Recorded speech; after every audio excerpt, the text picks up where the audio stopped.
Chris Brophy, musically obsessed. Chris Brophy, musically obsessed with vinyl CDs and cassettes. Chris Brophy, musically obsessed. Oh yeah! Hello everybody, so I figured I'd come on here and show you some of what I feel are my vinyl treasures in my collection. And a lot of these are definitely hard to find. And when it comes to vinyl treasures, it's all subjective, right? If you guys go through your collection, you might pull out some stuff and I might go, I wouldn't really consider that a vinyl treasure. I might show you some things today which maybe don't resonate with you, but I figured it might be fun to show you guys 12 albums that I consider treasures from my collection. So the first one is a compilation from 1971, and it's the Monkees, and the album is called A Barrel Full of Monkees. Like I said, a compilation. This happens to be the last album that the record label Coal Gems ever released. So a little history for you. It's got everything on here from Valerie, I'm a Believer, Daydream Believer, to songs like Randy Scouse Git, Cuddly Toy, Mary Mary, What Am I Doing Hanging Round, the theme song from the Monkees. So a very cool compilation, Barrel Full of Monkees. Next, how about the Beach Boys' Adult Child? A lot of people don't really know too much about this album. This was originally going to follow the album Love You, but the record company said, nope, and they ended up releasing MIU, which I happen to like as well. I'm hoping this gets a proper reissue at some point. There is an early version of Hey Little Tomboy, everybody's favorite Beach Boys song. They do a song called Deep Purple, not about the band. There's a song on here, there's an early version of Shortening Bread, which I think would appear on LA. And then there's even a song on here, I believe it's called Life is for the Living, that Brian wrote for Frank Sinatra. And Frank Sinatra said, no thank you. So Adult Child. Country. Huge Dwight Yoakam fan. I was so happy to add this to the collection a couple years ago. This is my favorite album by Dwight, If There Was a Way. And it just shows you why Dwight is one of the best country singers and an iconic country singer. And actually my favorite Dwight song is on here, Turn It Up, Turn Me On, and Turn Me Loose. So Dwight Yoakam, If There Was a Way. I'm a big time Prince fan. So when I saw this album a couple years ago, I had to pick it up. It's the Black Album by Prince, which never really got an official album release. This was originally going to follow Sign of the Times, but Prince himself pulled it, and we got Love Sexy instead. And I like Love Sexy. I love the song Alphabet Street. There's some other great ones on there. But it would have been cool to get an official release of this, maybe someday. But Prince, the Black Album. Not to be confused with Metallica, the Black Album. All right, next, some hard rock stuff. I've been spinning this the last couple days. And wow, what an amazing album. Badlands. And you've got the lineup of Jakey Lee on guitar, Ray Gillen on vocals, Eric Singer on drums, and I don't know how to say this guy's name. Greg, is it Chasen on bass? I can't say enough about this album. What is it? Well, it's basically like hard rock, blues rock with Deep Purple influence, Led Zeppelin influence. Ray Gillen sang some demos with Black Sabbath.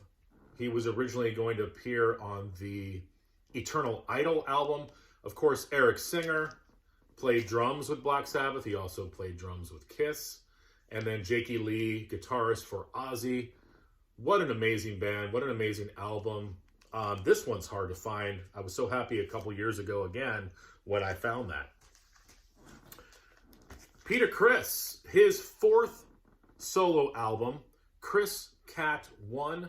This is a reissue, and what's cool about this is Ace Frehley plays on it, and that's that little, advertisement at the bottom. And if you like Peter Criss, this is a great album. I believe that he was doing, going by the solo band was called Chris, at the time. So hence the title Chris Cat 1. This is an interesting one. I don't show a lot of psych records, but this is a hard rock psych record by the band Orangutan. And this, look at that cover. That's what drew me to the album. Little story with these guys. I believe that this was released in 1971, but what's interesting, they're a London band, and they were under the name of Hunter. And I guess they ended up bringing the master tapes to America, and under Bell Records, they released it without the bands knowing, changing the name to Orangutan. Can you imagine, like, you're in this band, you record an album, and then the tapes are sent to another country and released under a different name? That's what happened to Orangutan. If you like hard rock, psych, this would be right up your alley.